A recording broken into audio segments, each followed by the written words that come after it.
अस्सलाम वालेकुम students, welcome to study in academy channel. आज हमारा टॉपिक थ्योरीज से रिलेटेड है। ये हमारा इस सीरीज़ का, केमिस्ट्री की सीरीज़ का सेकंड लेक्चर है चैप्टर 3 के हवाले से। फर्स्ट ईयर की न्यू केमिस्ट्री की बुक है, उसका चैप्टर 3 जिसमें कोवैलेंट बॉन्ड की थ्योरीज डिस्कस हो रही हैं। तो उसकी फर्स्ट थ्योरी को हमने यहाँ पर वैलेंस बॉन्ड थ्योरी जो कि डिस्कस हो रही थी हमारे टॉपिक में लास्ट लेक्चर में, उसकी स्ट्रेंथ डिस्कस कर रहे थे। और स्ट्रेंथ में एस एस ओवरलैपिंग पर बात हुई थी कि एस एस ओवरलैपिंग जो होती है वो हमारे दो एटम्स के दरमियान वीक होती है। किससे? एस पी और पी पी से, due to minimum distance between the nucleus and maximum repulsion. ठीक है, उसके दरमियान एस एस ऑर्बिटल में रिपल्शन के ज़्यादा होने और न्यूक्लियस के दरमियान, दोनों एटम्स के न्यूक्लियस के दरमियान डिस्टेंस के कम होने की वजह से एस एस की जो ओवरलैपिंग है एस और एस ऑर्बिटल के दरमियान, वो थोड़ी वीक होती है as compare to S P and P P. Now our topic second overlapping is PP overlapping. So comes to know about PP overlapping, the covalent bond which is formed between two atoms, वो covalent bond जो कि दो atoms के दरमियान बनता है by PP overlapping is stronger than those between SS and SP. ठीक है, SS और SP से अब ये हमारे पास स्ट्रॉन्गर है P और P ऑर्बिटल के दरमियान जो ओवरलैपिंग हो रही होती है। तो आपको जैसे कि कुछ नॉलेज इस हवाले से होना भी चाहिए, और अगर नहीं है तो थोड़ी मैं यहाँ पर इस पे के हवाले से कुछ डिस्क्रिप्शन देना चाहूँगा। वो ये कि हमारे पास जो पी ऑर्बिटल होता है उसकी शेप कुछ इस अंदाज की होती है। ठीक है, ये पी एक्स हो गया, पी वाई ले लें इस तरह से, और ये पी जेड ऑर्बिटल होता है। अगर इसे ग्राफ प्लॉट करना चाहें तो ग्राफ कुछ इस तरह से जाएगा कि ये ग्राफ पर इस हवाले से ऐसे आ जाता है जेड ऑर्बिटल। ठीक है, ग्राफ पर ये सेंट्रल में आ जाएगा।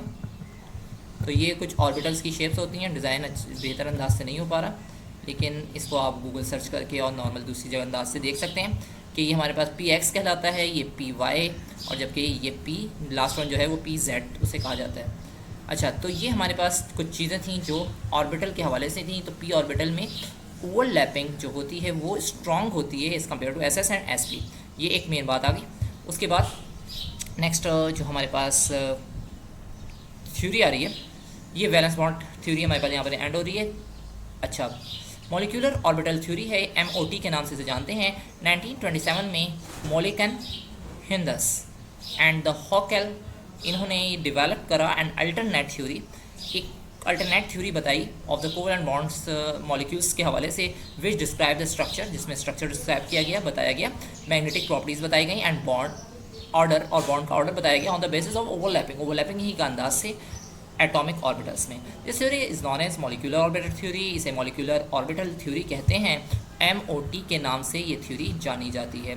इसकी एजम्पशंस, इनके जो मेन इसमें कंक्लूजन्स समझी थी मेन, उनके हवाले से बात होगी। तो the main postulates of MOT are given below. Atomic orbital of the similar energies linearly overlap together.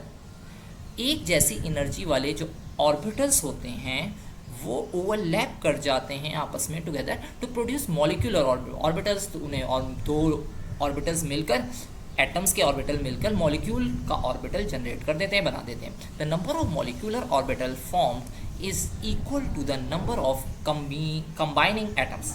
सही है, जो मॉलिक्यूल के ऑर्बिटल्स होते हैं वो बनते ही ऐसे हैं कि उसमें इक्वल क्वांटिटी होती है, इक्वल नंबर होते हैं उन तमाम एटम्स के जो कंबाइन हुए होते हैं ऑर्बिटल्स में।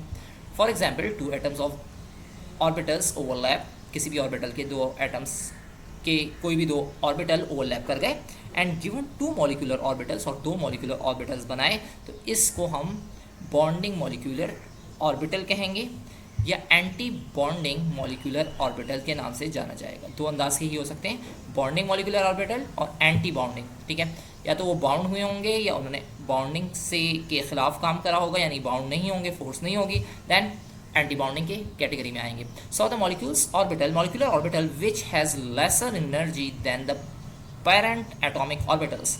तो वो तमाम मॉलिक्यूलर ऑर्बिटल जिनके पास कम एनर्जी होती है पेरेंट्स ऑर्बिटल्स के हवाले से, यानी कि जिस ऑर्बिटल के ओवरलैपिंग से बने हैं तो उनके पास ज़्यादा एनर्जी थी, वो पेरेंट्स थे, और जो बने वो डॉटर हुए, और उनमें क्या है कि कम एनर्जी है, कॉल्ड बॉन्डिंग मॉलिक्यूलर ऑर्बिटल। तो इसी को बॉन्डिंग मॉलिक्यूलर ऑर्बिटल कहते हैं। अब हमारे पास पाई ऑर्बिटल और सिग्मा ऑर्बिटल्स कहलाते हैं। एक सिग्मा बॉन्ड और पाई बॉन्ड का कंसेप्ट होता है। तो हमारे पास जो जिस तरह से कोवेलेंट बॉन्डिंग की टाइप्स के हवाले से था कि सिंगल कोवेलेंट बॉन्ड हमारे पास सिग्मा बॉन्ड होता है जो कि स्ट्रॉन्ग बॉन्ड है इस कंपेयर टू पाई, और पाई जो है साइड बाय साइड शेयरिंग होती है, तो उसे हम कहते हैं कि वो पाई बॉन्ड के नाम से, पाई ऑर्बिटल के नाम से यहाँ पर जाना जा रहा है। The molecular orbital which has greater energy than the bonding molecular orbital is called anti bonding. वो मॉलिक्यूलर ऑर्बिटल जिसकी पास एनर्जी ज़्यादा होती है than the bonding molecular orbitals, bonding molecular orbitals के हवाले से, then that is known as anti bonding molecular orbitals. उन्हें हम एंटी बॉन्डिंग मॉलिक्यूलर ऑर्बिटल्स कहते हैं, और स्टेरिक लग जाता है सिग्मा और पाई के ऊपर, इस अंदाज से इंडिकेट किया जाता है। So the movement of electrons in the molecular orbital influenced by the both nuclei of combining atoms. अब यहाँ बात हो रही है तो movement of electrons in molecule, molecule के अंदर जो इलेक्ट्रॉन मूव कर रहे होते हैं ऑर्बिटल्स में, उनका इन्फ्लुएंस, उनका इफेक्ट जो पड़ता है by both of the nuclei of the combining agent. जितने भी न्यूक्लियाई होती है,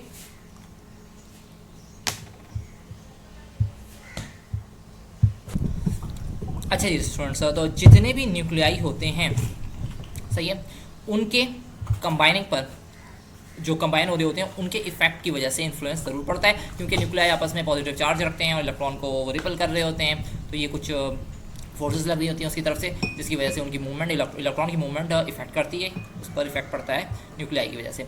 the filling of electrons into the molecular orbital are followed the fundamental rules of the electronic configuration. ठीक है, जो हमारे पास इलेक्ट्रॉन्स फिल हो रहे होते हैं वो इलेक्ट्रॉनिक कॉन्फिगरेशन की बेसिक जो रूल्स हैं उनको फॉलो करते हैं, और एफओ बा वो प्रिंसिपल फंड रूल्स वगैरह और पॉली रूल्स को के हवाले से हम बात करेंगे। तो ये इन तमाम रूल्स में कुछ जो भी तमाम ये रूल्स हैं इलेक्ट्रॉनिक कॉन्फ़िगरेशन के हवाले से, उन तमाम को फॉलो करना उनका बेसिक मेन जो थीम होती है उनका होता है। अच्छा जी, अब हमारे पास दो तरह के ऑर्बिटल सिग्मा और पाई बॉन्ड के हवाले से टॉपिक आ रहा है। अच्छा जी, तो सिग्मा बॉन्ड और पाई बॉन्ड को हम नेक्स्ट वीडियो में डिस्कस करेंगे। जब तक के लिए अल्लाह ने के बाद, अस्सलाम वालेकुम व रहमतुल्लाह।